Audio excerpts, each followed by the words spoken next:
선택하시고 민화의 양심론이라는 주제로 피고신당의 발표를 시작하도록 하겠습니다.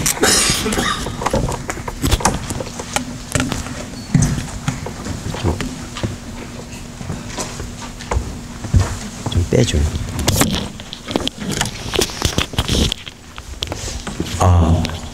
우선 민화라는 용어가 좋고 나쁘게 앞서 세계 미술사에서 그림을 다루려면은 그 체계적인 용어와 정의가 없는 현실이 너무 안타깝게 생각했습니다.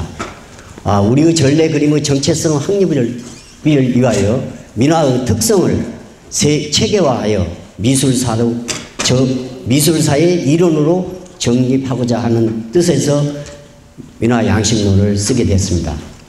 민화는 야나기가 잡담 끝에 만드는 말로서 불가사의한 그림이다. 개념과 의미 설명이 없이 소개됐던 이름입니다. 그렇게 한국 민화는 근본적인 문제점을 안고 출발했고 그림의 특성과 다른 그림의 차별성이 논의되어야 할 텐데 그 출생의 배경과 시기, 의미가 모호하다 보니 민화에 대한 심축적 분석이나 그림의 양식을 이해하려는 이론이 도출되지 않았기 때문입니다. 민화라는 이름이 만들어진 당시는 우리가 일제강압기에 있었기 때문에 우리의 문화가 말살되었었고 일본은 일본화처럼 말살된 교육 문화 정책 아래서 조선화라고 우리 그림을 불러줄 수 없었을 것입니다. 따라서 대만의 일본은 일본화처럼 대만의 그림을 일본화처럼 이거 좀 글씨가 좀 잘못됐는데 대만화라고 불러줄 수 없이 동양화라는 이름을 만들어내게 되었던 것입니다. 1945년 강복 이후 우리가 70년이 흘렀는데 식민지 문화 말살 정책의 산물인 미술 용어와 미술 이론은 일제강점기의 굴레를 벗지 못하고 있습니다.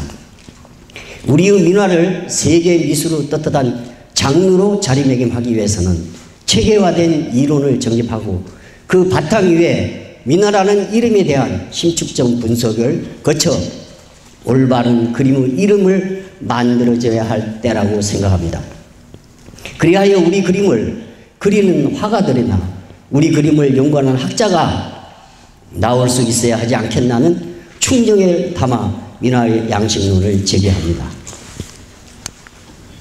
우선 그림의 명칭이 어떻게 정해지고 있는가 우리가 흔히 알고 있는 말입니다마는 우리가 민화의 양식론을 제기하기 전에 이 미술의 명칭이 어떻게 정해졌는가를 한번 상기하는 뜻으로 여기에 썼습니다.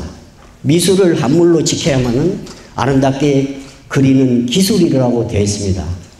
그리고 미술은 우리 생활에서 비롯한 감정과 심상을 평면이나 또는 입체적으로 표현한 회화, 조각, 공예, 건축 등 이 모든 것을 포괄하는 미술이라고 포괄하는 말입니다. 좁은 범주에는 우리가 시각 미술이라고도 합니다. 한국 미술은 넓게 보아 동양 미술에 속하지만 서양 미술에 상당 부분 겹쳐 있다고 봅니다. 왜냐하면 현재 우리나라에는 수묵화, 채묵화, 유화, 수채화, 판화가 여러 가지에 공존하여 있기 때문에 실질적인 우리의 진정한 그림은 무엇인지 소멸되고 있다고 생각합니다. 우리 한국 회화사에서 민화를 다루지 않으면 그것은 무엇인가 잘못된 것입니다. 민화를 다루려면 한국 회화사를 다뤄야 됩니다. 이렇게 미술이란 용어는 세계 서양 문물을 명치 유신 시절 화인 아트의 개념을 미술이라는 단어로 일본에서 만들어낸 말이라고 생각합니다. 다음은 우리가 흔히 쓰고 있는 회화. 회는 색을 칠하고요. 그림을 그리는 거고 화는 선을 그어서 그린 그림을 뜻합니다.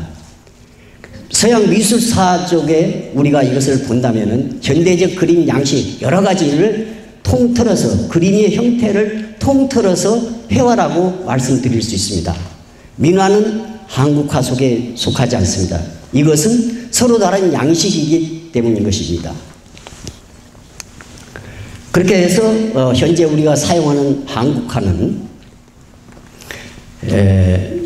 일제가 1922년 우리 제1회 조선 미술 전람회를 하려고 보니까 그동안에 내려온 우리 한국의 그림을 아까도 말씀드렸듯이 조선화로 할 수가 없기 때문에 이것을 두리뭉실 동양화라는 말을 만들어냈던 것입니다.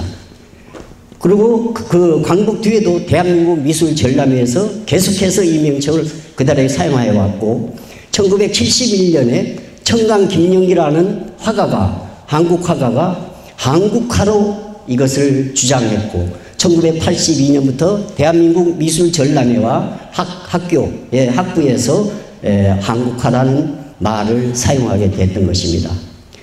예를 들어서 그 동양화 이전에는 여러 가지로 서화로 통했고 그 다음에 동양화에서 한국화로 되는데 현재 한국화로 우리가 사용되고 있는 것입니다. 이게 응보 김기창 청록 산수고요. 그래서 시간이 없어서 간단하게 넘기겠습니다. 조선화는 북한에서 사용하는 그림이고요. 그림의 양식이 사회주의적 양식이라고 합니다. 제가 사회주의 양식이 정확히 무엇인지는 잘 모르겠습니다만은 사회주의 그림은 사실적이고 아주 선동적이며 색채가 강한 것으로 이렇게 볼 수가 있습니다. 이것은 북한의 조선화는 그래도 세계 미술사에 그래도 자리매김했다고 저는 알고 있습니다. 그 다음에 유화, 캠퍼스 위에 유화 물감으로 아마유나 양귀비, 기름 등을 건성용매로 녹여 캠퍼스 목판 혹은 패널 종이에 많은 그림입니다. 예를 들어서 이런 물감을 덧칠하고 해서 실질적인 유화의 그림이 탄생하는데 우리나라는 18세기 중반에 서울 성화 동물 그림을 그리기 시작했고 박지원의 열하일기, 이교경의 오주연문 상고, 오주연문 장전상고에서 전반의 서양화법의 그림이 우리나라에 관심이 대상이 되었고 그리기 시작했습니다. 이후 고이동 씨의 자매 그림과 김관호 개인전의 시발점으로 현재 우리나라의 그림들이 유화가 80% 우리 미술협회의 회원이 약 80%가 서양화를 하는 사람이라고 저는 듣고 있습니다. 이렇게 이 서양화가 전 세계를 지배하고 있다고 할 수 있습니다. 이유안의 선으로부터 이건 뭐 말씀드리기는 좋지 않습니다만은 이 이유안의 그림이 현재 호당 1억이 넘는 호가가 되고 있습니다. 이게 우리나라 작가가 이 정도로 세계 미술 시장에 나가서 호평을 받고 이렇게 대우를 받는다는 것은 정말로 우리로서는 많은 존경을 해야 할 부분이라고 생각합니다. 그 다음에 수채화. 물에 풀어서 사용하는 방식의 결과로 나타나는 독특한 양식입니다. 그러니까 물감을 쓰되 그 성기를 이용해서 표출된 그림이 수채화라고 합니다. 이것은 고유의 수채화입니다. 판화, 고무, 나무, 금속, 수질, 돌 등의 면에 그림이나 형상을 만들어 잉크나 물감으로 칠하여 종이나 천에 찍어내는 그림의 양식. 이건 너무나 여러분들이 잘 아실 겁니다. 이렇게 그래서 이렇게 지금 미술의 명칭이 그 그림의 특성과 그 다음에 어떻게 이렇게 그려지는 그것에 따라서 그림의 명칭이 정해지고 우리가 또 그렇게 알고 있습니다. 그래서 이 민화가 과연 지금까지 어떻게 전해져 왔고 우리 민화의 정체성을 제가 한번 살펴보기로 했습니다. 한국 민화가 언제부터 있었는지는 알려주는 문헌은 없습니다. 우리가 불명하지만 전통사회의 시대성을 나타내는 그 시대의 거울이며 거짓없는 삶의 진실이 표출되어 있다고 생각합니다.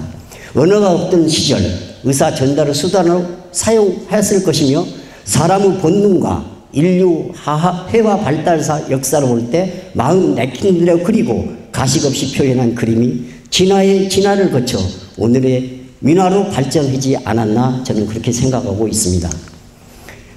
이렇게 민화가 우리의 역사를 그대로 증명해 주고 있고 그래서 선사시대에부터 민화의 양식으로 그려진 그림이 있었다는 것을 제가 말씀드릴 수 있습니다. 동굴백화를 방불케 하는 울주 청동기 시대 암각화에 이러한 호랑이, 돼지, 양, 사슴 이런 그저 원초적인 그림, 형상을 추상화시킨 이런 그림들이 그 선사시대 때 있었다고 한 것입니다.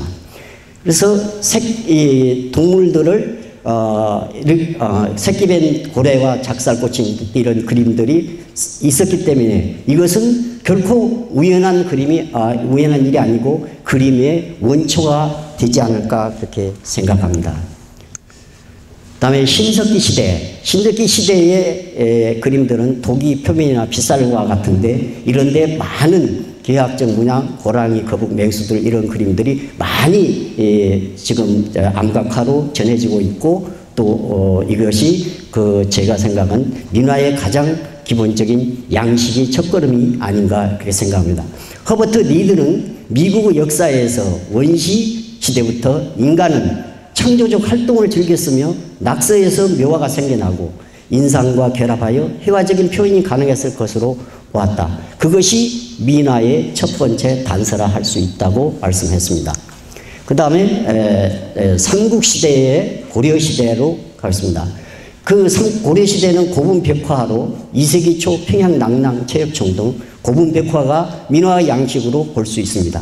현존하는 동수묘, 감신총, 수렵총 40여 개의 고분백화에서 그 수준과 변천을 가늠할 수 있습니다. 그리고 이것은 현재 갑신무덤의 앞방 국법 연꽃인데요. 현재 우리 민화작가들이 그리는 민화의 꽃을 그대로 전혀 틀리지 않는 그러한 이런 민화의 양식을 닳고 있습니다. 그 다음에 고려 호분, 사호문, 고분백화에서 신성과 두꺼비 이것은 물론 우리가 반드시 이것이 민화의 양식을 땄다 그렇게 할 수는 없지만은 그림의 시초가 이렇게 출발했기 때문에 예를 들어서 발임하고 선을 쳐서 그의 색을 입히는 이런 방향이 우리 그림의 시초가 아닌가 생각합니다. 그래서 고구려 고분백화가 제가 이렇게 해보니까 세 가지의 시기로 여러 가지 그 생활 상태나 그림의 주제가 약간씩 변화가 있었다고 생각합니다. 제1기는 3세기 말에서 5세기 초고요. 제2기는 5세기 중엽에서부터 6세기 초까지를 하고 제3기는 6세기 중엽에서 7세기 초까지 이렇게 그림의 발달을 예를 들어서 주제나 그림의 형태는 비슷하지만은 그 생활상에 따라서 그림의 변화가 있었다는 것을 우리가 볼 수 있습니다. 고려 고분백화 속 여화와 복희, 삼조거, 그래 다음엔 신라시대. 신라시대는 상원사 동종의 용류용과 주합비천상, 초하 누각, 사정리 출토, 수렴문전 등 솔거 당군상 처형을 초상하는 민화풍의 그림이라고 볼 수 있습니다. 토끼 얼굴을 한 신라의 새가 예를 들어서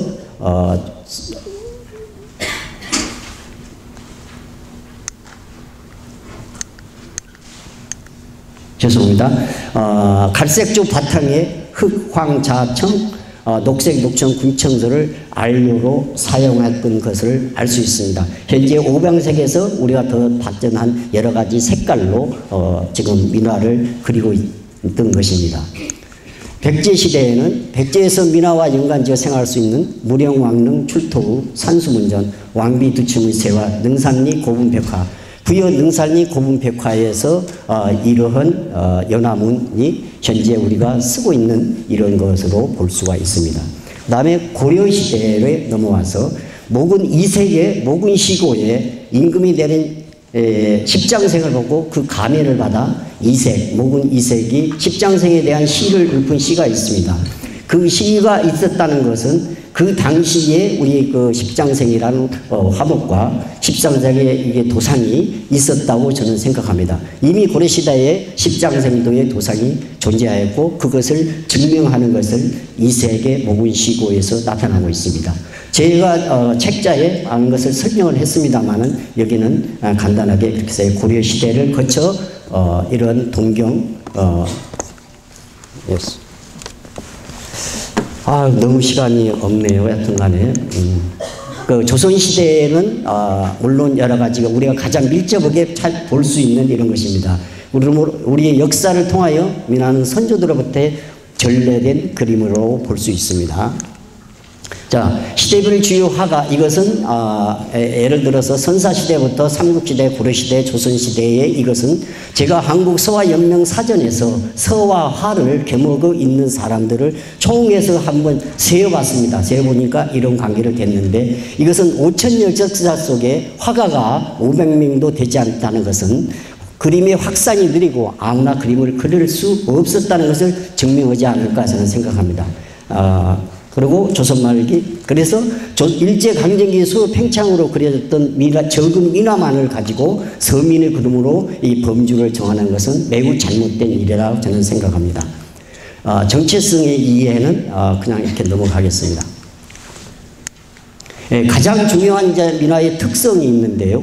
민화를 그러면 여기는 색뿐만 아니라 여러 가지가 있습니다. 사실은. 그러나 그 중에서 과연 우리가 민화를 그리면서 내가 이 민화를 어떤 것이 민화고 설명할 수가 없던 것이었습니다. 무엇을 어떻게 그린 것이 민화고 이것을 이론으로 정립하는 것이 매우 힘들고 있을 것입니다. 그래서 제가 우선에 한 4가지 정도로 우리가 해봤습니다.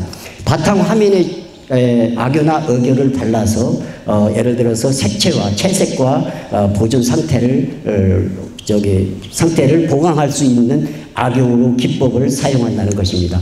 그 다음에 발임하는 것은 민화는 처음부터 끝까지 발임으로 시작해서 발음으로 끝납니다. 모든 이 발임이 명도, 농도, 채도, 입체, 원근을 토괄적으로 나타내고 있는 것이 이 민화의 가장 특별한 특성입니다. 그 다음에 덧선은 보통 우리가 그림을 그릴 때 선을 파괴하는 그림을 문인화에서는 사용하지만 덧선으로서 그 사물과 사물의 그 구성을 더 뚜렷하게 하고 이중 삼중의 덧선이라는 선을 가는 것이 우리 민화의 또한 특성이라고 생각합니다.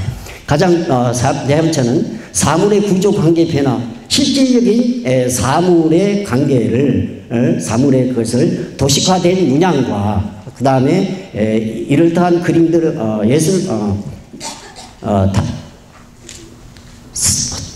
민화는 자연 사물 소재의 구조 형태를 발음으로 나타낸다는 겁니다. 예를 들어서 이게 바다에 이게 물입니다. 물을 이런 식으로 나타낸 것은 이것은 완전 추상적이겠죠. 그 다음에 이런 소나무 끄트머리에 이런 형태를 만든 것은 민화에만 나오는 독특한 양식입니다. 이것은 이것이 산이 돌산일까요?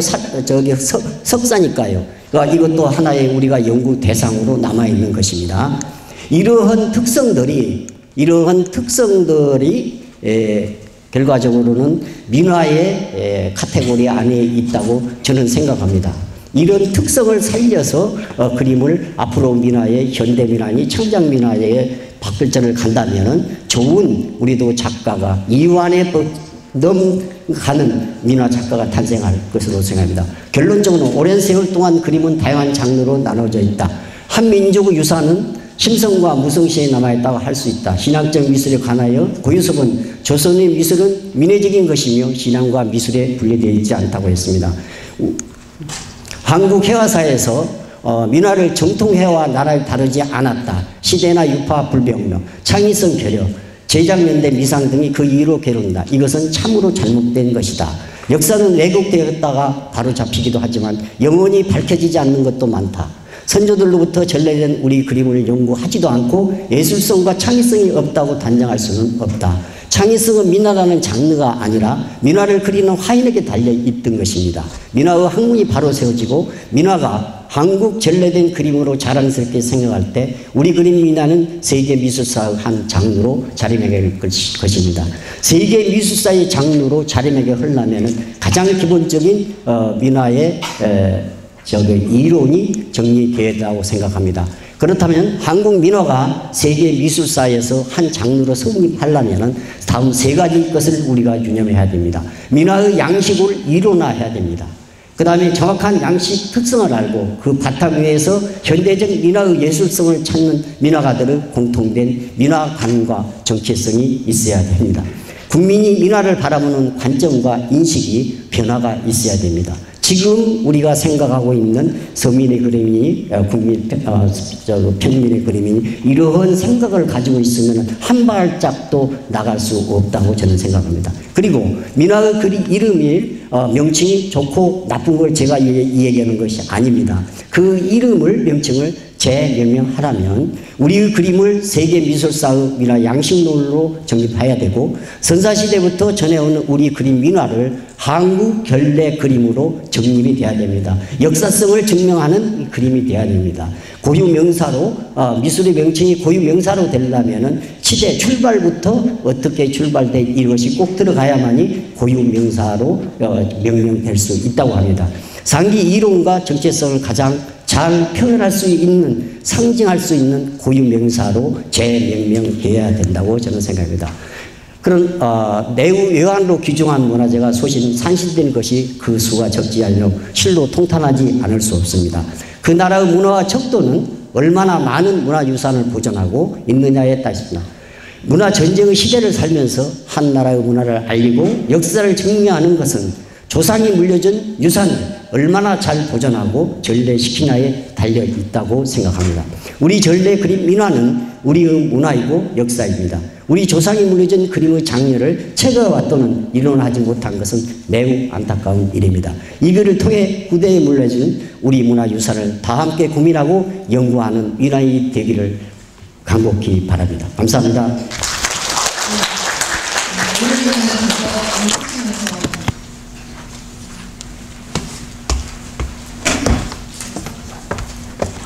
네, 신동식 회장님의 발표에 대해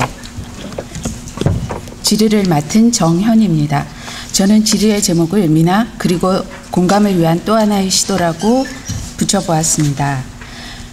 신동식 회장님의 민화의 양식론은 세계 미술사에서 그림의 양식과 화법에 의해 장르가 구분되는 기준에 맞게 민화 또한 양식론을 정립하고자 하신 것 같습니다. 민화의 양식론을 정립함으로써 민화라고 하는 용어의 적합성 여부를 재검토하고 그 개념을 명확히 하며 더 나아가서는 민화를 세계 미술사의 한 장르로 자리매김하고자 하신 목적을 분명히 하셨습니다. 민화라고 하는 용어와 그 범주를 둘러싼 지금까지의 논란에 대해 또 다른 해결 대안을 제공해 주신 것 같아서 인상 깊었습니다. 아시다시피 민화라는 용어에 대해서는 많은 의견들이 있었습니다. 우선 일본인 미술평론가인 야나기 무네요시가 자국의 저급한 그림인 오세를 명명했던 용어가 우리 그림의 명칭으로 쓰인 것에 대한 거부감이 있는 것도 사실입니다. 이에 대해 결의 그림으로 부르자는 의견이 있었고 또 최근에는 민화가 주로 채색 회화인 점에 주목해서 한체화로 부르자는 주장이나 또 그림이 갖는 내용적인 면에 주목해서 행복하러 부르자는 주장도 있었습니다. 그러나 이들 모두 전반적인 공감을 이끌어내기엔 부족한 점이 있는 것인지 아직 학술적으로는 정리되지 못한 상황입니다. 따라서 본 발표의 주제인 민화의 양식적인 분석을 통한 접근은 지금까지의 논의와는 차별화되고 있으며 회화의 분류 개념으로 볼 때도 충분히 설득력 있고 공감할 수 있는 대안으로 여겨집니다. 다만 문제는 그 양식적인 특성을 얼마만큼 잘 도출해내고 학술적으로 동의를 구할 수 있는가 하는 문제입니다. 따라서 저는 민화 양식의 특성에 대해서만 논의해보고자 합니다. 민화의 양식을 도출하기 위해서는 먼저 민화의 범주를 특정하는 작업이 선행되어야 할 것입니다. 회장님의 원고에서는 우리 그림의 전개 과정으로 선사시대 안각화부터 설명하고 계신데 그때로부터 미나를 봐야 하는 것인지 아니면 미나가 본격적으로 그 성격을 드러내며 그려지기 시작한 조선시대부터로 보아야 하는 것인지 시대적인 구분을 해 주실 것과 또 흔히 우리가 미나라고 불렀던 조선시대 그림에 대해서도 최근에는 궁중장식화를 따로 분리해내려는 움직임들이 있는데 여기에 대해서는 어떤 생각을 갖고 계신지 궁금합니다. 미나의 범주를 명확히 해주셨으면 합니다. 다음으로 회장님의 원고에서는 미나의 양식적인 요소를 4가지로 악교 혹은 어교를 이용한 바탕 처리, 발인기법, 덧선의 사용, 자연과 사물의 구조, 형태의 실물을 추상적 표현과 도식화된 문양으로 표현한다라고 하셨는데 앞에 3가지는 재료와 표현 기법에 있어서의 특징을 말씀하신 것으로 보입니다. 그러나 악교포수라든가 발인기법, 덧선의 사용은 채색화에서 나타나는 일반적인 표현 기법상의 특징으로 미나만의 양식적 특성이라고 하기엔 너무 포괄적인 것 같습니다. 또 4번째 사항은 미나의 조형적 특성에 대해서 함축적으로 표현하신 듯한데 좀 더 자세하게 풀어서 설명해 주셨으면 합니다. 미나 고유의 특징적 표현 구조를 설명하기 위해서는 회장님이 거론하신 4가지 외에도 몇 가지 더 생각해 보아야 할 점이 있어 보입니다. 우선 미나는 채색화라고 하는 점입니다.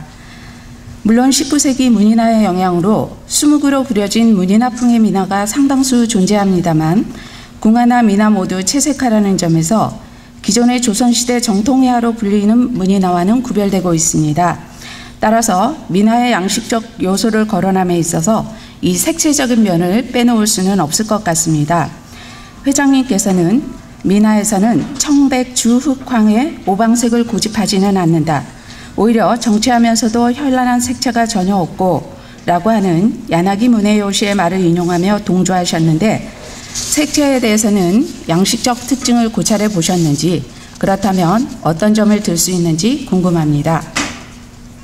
또 한 가지 중요하게 생각되는 것은 미나는 뜻그림이라고 하는 점입니다. 미나는 자기 수련의 한 방편으로 이루어졌던 문인화와는 달리 예술성이나 고도의 필법의 문제가 아니라 대중들의 통속적 소망이나 믿음의 상징물로서 그 의미 표현이 중시된 그림입니다. 그 상징성은 긁게나 읽었던 문인들을 통해 고전이나 고사 등에서 유래한 것이기도 하고 중국의 문물을 따라 건너온 것도 있고 자연 생태의 속성으로부터 가져온 것이기도 합니다.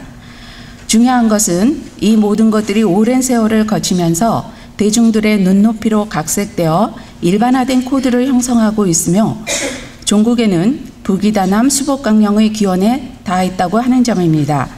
이처럼 미나가 벽사구복을 기원하는 메시지를 담고 있는 코드화된 뜻그림이라는 점도 양식적인 한 특징으로 다루어져야 할 것 같습니다. 이 외에도 미나의 양식적 특징으로 생각해 보아야 할 것들은 많습니다. 예를 들어 다시점의 문제나 나열형의 물상배치, 정면성, 동시성 등과 같은 것은 같은 이미 거론된 표현상의 특징뿐만 아니라 미나 전반을 아우르는 예술적 심성, 미의식에 대해서도 다뤄져야 할 것 같습니다.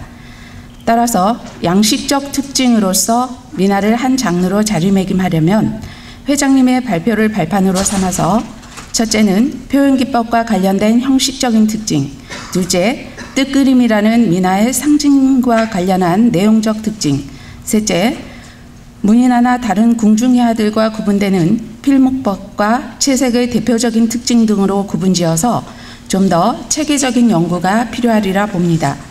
이상 부족하지만 질의를 마치면서 제 개인적인 생각을 덧붙여 본다면 미나라는 용어는 현실적으로 오랫동안 사용되어 왔고 우리 결의 그림을 지칭하는 의미로서 적합한 표현일 수도 있다는 생각입니다. 따라서 명칭의 변화보다는 그 이전에 미나의 양식을 체계적으로 정립해서 미나만의 특징을 부각함으로써 미나의 개념을 새롭게 정의해보는 것은 어떨까 하는 생각을 해보았습니다. 이상 질의를 마치겠습니다. 감사합니다.